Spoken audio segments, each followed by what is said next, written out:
Hello friends, आप सभी का स्वागत है नए वीडियो में। तो आज हम लोग जानेंगे सी प्लस प्लस का बेसिक प्रोग्रामिंग। तो आपको इसके रिगार्डिंग दो बातें याद रखनी है, header file and second one is main function. ये हेडर फाइल क्या है? तो मैं लिख रहा हूँ include IO stream using name space STD. तो ये हेडर फाइल हम लोग क्यों लिखते हैं? हेडर फाइल में हम लोग बताते हैं कि हम लोग कौन सा ऑपरेशन परफॉर्म करने जा रहे हैं। जस्ट लाइक कि हम लोग जनरली इनपुट आउटपुट का ऑपरेशन परफॉर्म करते हैं।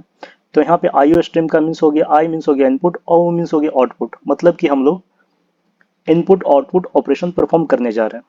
अगर मान के चलो कि आप कोई मैथ का ऑपरेशन परफॉर्म करने जा रहे हो, जस्ट लाइक स्क्वायर रूट, तो आपको यहाँ पे हेडर फाइल में लिखना होगा सी मैथ। या फिर आपको एक फाइल क्रिएट करना चाह रहे हो तो आपको यहाँ पे देना होगा एफ स्ट्रीम।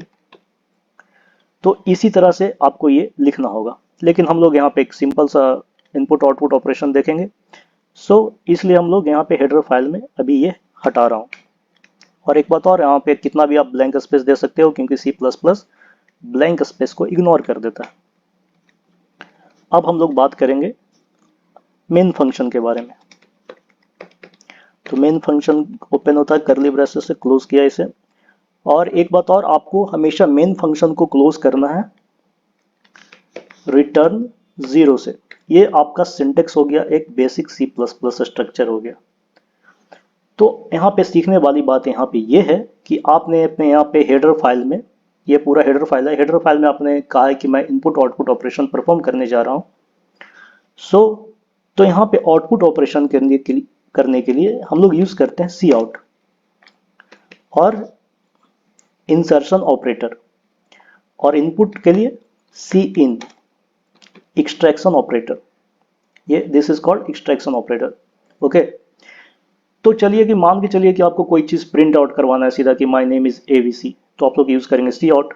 लेकिन आपको मान के चलो कि आपको कंप्यूटर को कुछ इंसर्ट करना है और उसे इनपुट कुछ देना, और आप उसके रिगार्डिंग आपको कुछ आउटपुट चाहिए, तो आप पहले इनपुट प्रोवाइड करोगे सी इन यूज़ करके, फिर आउटपुट वो बताएगा, आप सी आउट करके या फिर उसे आउटपुट के फॉर्म में निकाल लोगे।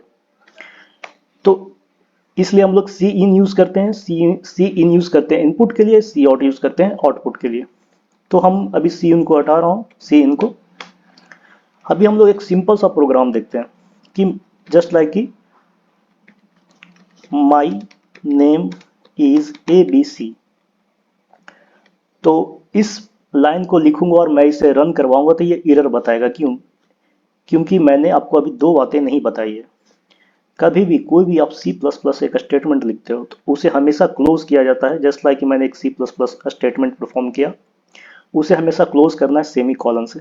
सेमी कॉलन मैंने दिया, अगर मैं सेमी कॉलन नहीं देता हूँ और इसे रन करता हूँ तो कंपाइल एरर बता देगा। तो यहाँ पे सेमी कॉलन यूज करना बेहद जरूरी है। तो एक बात आपको याद रखनी है कि कोई भी सी प्लस प्लस ऑपरेशन आपने परफॉर्म किया है तो आपको हमेशा क्लोज करना है सेमी कॉलन से। दूसरा बात, अगर आप कोई भी एक टेक्स्ट लिखते हो तो जब भी आप टेक्स्ट लिखोगे तो उसे इन्वर्टेड कॉमा के अंदर लिखोगे। जस्ट लाइक मैं एक टेक्स्ट लिखा हूँ माई नेम इज एबीसी, तो मैंने इसे डबल इन्वर्टेड कॉमा के अंदर लिखा है। मैं दूसरा लिखता हूँ cout I love myself और सेमी कॉलन। अगर मैं सेमी कॉलन नहीं दूंगा तो ये कंपाइल एरर बताएगा। और मैं इसे बार बार ऐसा इसलिए कर रहा हूँ ताकि आपको याद हो जाए कि कोई भी एक सी प्लस प्लस का स्टेटमेंट क्लोज होगा सेमी कॉलन से और टेक्स्ट हमेशा लिखाएगा इन्वर्टेड कॉमा के अंदर। तो मैं अभी इसे दोबारा रन करूंगा तो ये रन हो जाएगा। लेकिन आपको लग रहा है कि यार ये तो एक ही लाइन में लिखा गया। माय नेम, मैं चाहता हूँ कि माय नेम इज एबीसी अलग लाइन में हो, आई लव माई सेल्फ अलग लाइन में हो। तो ये कैसे होगा? तो मुझे बताना होगा कि नहीं, माय नेम इज एबीसी के बाद तुम लाइन को ब्रेक करो। तो ब्रेक करने के लिए हम लोग स्केप सीक्वेंस का यूज करते हैं और उसे द न्यू लाइन कैरेक्टर भी बोलते हैं। इसके लिए हम लोग यूज करते हैं स्केप सीक्वेंस। इसे हम लोग स्केप सीक्वेंस लिखते हैं और याद रखना होगा आपको कि स्केप सीक्वेंस हमेशा डबल इन्वर्टेड कॉमा के अंदर लिखा जाता है। तो अगर मैं इसे अब रन करता हूं तो ये क्या करेगा, माय नेम इज एबीसी के बाद मैंने स्केप सीक्वेंस डाला है तो ये क्या करेगा, लाइन को ब्रेक कर देगा। तो यहाँ पे आप देख सकते हो कि माय नेम इज एबीसी के बाद लाइन ब्रेक कर दिया, आई लव माई सेल्फ। अगर आप चाहते हो कि नहीं यार ये तुमने क्या लिख दिया, ठीक नहीं लग रहा है, इसे क्या करो कि अलग से लिखो। तो अलग से लिखना है तो आपको बस इंसर्शन ऑपरेटर डालना है, डबल इन्वर्टेड कॉमा के अंदर हमेशा स्केप सीक्वेंस लिखाता है, और आप ऐसे भी लिखोगे तो ये कोड रन करेगा। अगर आप इसमें और कुछ एक्सपेरिमेंट करना चाहते हो, जस्ट लाइक मैं एक और लिखता हूँ,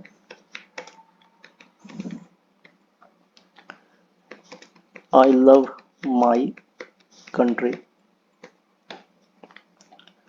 तो आप अब चाहते हो कि ठीक है, ये मैं इसे दोबारा रन कर रहा हूँ और देख रहा हूँ कि ठीक है रन हो रहा है कि नहीं, तो ये रन होगा।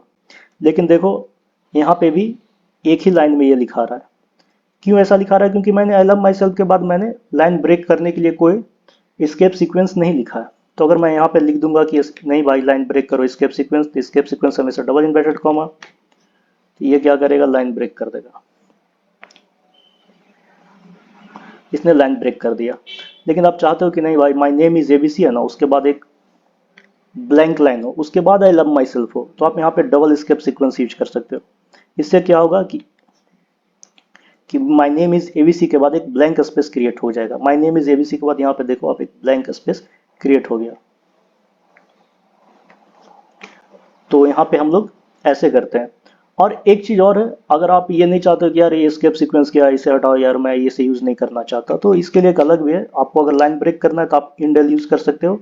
इंड एल यूज़ करने के लिए आपको कोई इन्वर्टेड कॉमा देने की ज़रूरत नहीं है। तो देखो इंड एल जैसे ही मैंने यूज़ किया अलम माई सेल्फ के बाद, तो ये ब्रेक लाइन कर दिया, अलम माई सेल्फ अलग लाइन में, अलम माई कंट्री अलग लाइन में। अगर मैं इसे हटा दूंगा तो फिर आई लव माई सेल्फ और आई love my country same line में आ जाएगा। लेकिन आप चाहते हो कि नहीं मैं इसमें कुछ नया करूं, ठीक है आप इंडेल, ठीक है आपने ठीक है इंडेल बताया, मैं चाहता हूं कि नहीं यार एक ही टैब में लिखा है, एक ही हॉरिजेंटल टैब हो, उसी में मैं लिखना चाहता हूं। मैं एक हॉरिजेंटल, तो मैं क्या करता हूं कि वो भी करके आपको दिखाता हूं। सी आउट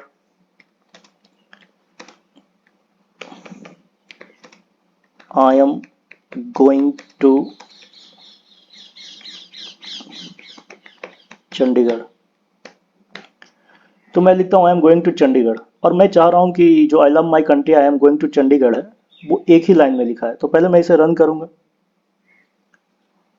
तो देखो I love my country I am going to Chandigarh एक लाइन में आया, लेकिन अच्छा नहीं लग रहा है। तो हम लोग क्या करते हैं, यहाँ पे एक हॉरिजेंटल टाइप क्रिएट करते हैं। वो क्या करेगा, यहाँ पे हम लोग यूज करेंगे टी। ये क्या करता है ना कि ये एक हॉरिजेंटल टाइप क्रिएट कर देता है, और हॉरिजेंटल टाइप में ही लिखाएगा I love my country some space फिर I am going to Chandigarh. Here you can see I love my country some space, और यहाँ पे एक हॉरिजेंटल टाइप क्रिएट हो चुका है, और यहाँ पे I am going to Chandigarh, ये भी अच्छा लग रहा है। तो यहाँ पे मैंने आपको एक सिंपल सा सी प्लस प्लस प्रोग्रामिंग का स्ट्रक्चर डिस्कस किया है, और मुझे उम्मीद है कि आपने बहुत कुछ सीखा होगा। एक मैं रिवाइज कर देता हूँ कि यहाँ पे दो ही चीज़ें याद रखनी है। एक हेडर फाइल, आप अगर कोई भी ऑपरेशन परफॉर्म कर रहे हो तो उसे हेडर फाइल में लिखना है। Second one is main function, आप कोई भी ऑपरेशन जैसे इनपुट आउटपुट ऑपरेशन परफॉर्म करने वाला हो तो मैंने उसे हेडर फाइल में लिख दिया आईओ स्ट्रीम की मैं इनपुट आउटपुट ऑपरेशन परफॉर्म करने वाला हूँ, और जो भी ऑपरेशन परफॉर्म करूंगा उसे मेन फंक्शन के अंदर परफॉर्म करूंगा।